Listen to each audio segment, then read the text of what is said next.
Whether you're playing Ocarina of Time or its very popular randomizer, you can master these tricks in no time, adding some spice to your repertoire. The absolute easiest thing is getting to this man on the roof who gives you a heart piece without hookshot, or without anything. As a child, you simply climb this tower, stand in this corner, target the wall opposite of the ladder, and side hop to your left. No, you don't need to build momentum. Side hops have fixed momentum in this game, so it doesn't even matter if you continue holding left or not. After you land on the fence, just hold up to climb. When you're adult Link, there's someone on the lookout tower, so I prefer jumping from this ledge to climb onto the house. Then you could jump from the house to the gate. Then from the gate to the house to claim the heart piece. Zora's domain normally requires Zelda's Lullaby, but we don't always have it in randomizer, so let's grab a Cucco and walk up to the entrance. It's easy to lose your Cucco at this point if you don't grab it in time, so if you need to, practice tossing and re-grabbing the Cucco a couple times. Or more, however much you need. They are wild creatures with minds of their own. When you're at the entrance, face this wall, then turn 90 degrees right.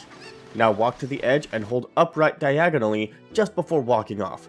It's not that strict, and changing your angle a bit earlier is better than a bit late, so hover with confidence. Death Mountain Crater has a heart piece at the top of this peak. You're usually expected to buy a magic bean as a child, use Bolero of Fire to warp to Death Mountain Crater, plant the bean, and then come back as adult to ride the bean up. But we're too cheap to buy magic beans, so we're simply going to walk to it. After entering from Goron City, roll once, side hop to the right 3 times, and backflip. Look at the heart piece so it's centered or maybe just slightly left on the screen. Put on your hover boots and walk forward. I recommend you start rolling once you're off the edge for a bit of extra speed. Enjoy the candy heart at the top.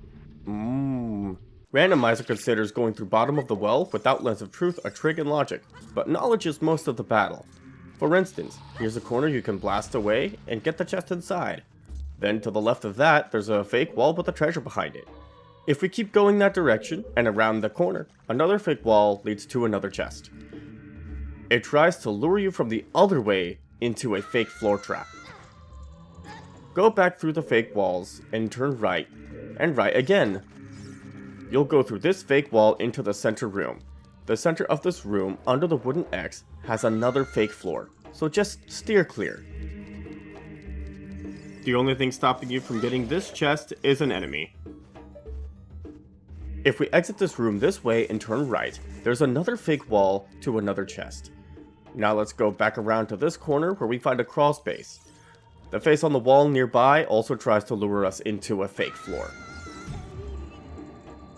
Through the crawl space and through another door, there's a room with a few fake floors. Clear the keys beforehand if you'd like. It's easy enough to get through this room. This wall is safe to snuggle up on your way to the treasure chest, but we also want to get to the other door. Well, get behind the chest, target the wall behind it, backflip just once, then side hop to the other side. A chest full of treasure awaits you on the other side of that door. As a bonus trick, it's possible to get this Skulltula without the boomerang. Defeat the Skulltula and lure the like while standing under the token. Backflip into the like while it tries to slurp you up and it will spit you out into the token. You may lose your shield in the process, but just defeat the like to get it back. If you're going the opposite way through the corner crawl space, holding straight down will put you through that fake floor we talked about. So hold down right. Now we're here at the drain where we can play Zelda's Lullaby and lower the water level. Over to the other corner, there's another floor to blast away and reveal a treasure chest. There's a fake floor you'll fall down if you don't stay along the left wall. Back where we first entered the center room is a path to this gate. Since we've drained the water, we can grab this treasure chest. If you haven't drained the water, you can dive through and get to the other side to get to this door. The room behind the door has no fake floors. You're perfectly safe. But if we open this coffin by lighting the torch, you can grab the item inside. You can see what's inside beforehand by targeting it, and looking away, and targeting again. Silly camera, you're not supposed to be in there. You'll have to go to the basement eventually, so I recommend using the fake floor below the wooden X to avoid fall damage. And grab some rupees along the way. Then blow up these boulders and claim the chest. In the windmill, there's a heart piece you usually get by jumping on the spinning platform after racing Dampe. But we can also get there from this piece of architecture. You can side hop onto it, or backflip onto it, but you can just climb onto it. Actually, unfortunately not from this side, you gotta go around. Climb on, give yourself some distance, face the center, and jump. Don't bother rolling as it makes it less consistent. After we're up, we can carefully get onto the plank and jump to the heart piece. Mido tries to stop us from getting to Sacred Forest Meadow until he hears us play Saria's song. But our ocarina isn't in tune, so we're gonna skip over him. With yourself up against Mido on the right side, face away, hold hookshot and target, hold back, and backflip a few times. If you don't get it after a few tries, adjust your angle slightly and try again. You can do the same thing with bow if you don't have hookshot.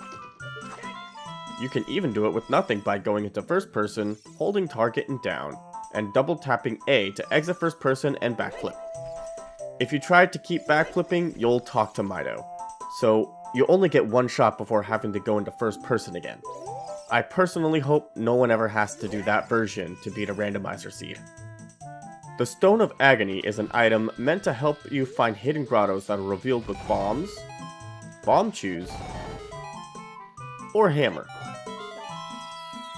On some versions, it assaults your hands by shaking the controller when you're near a hidden grotto, but on other versions, it just adds an icon on screen that flashes or glows when you're near a grotto.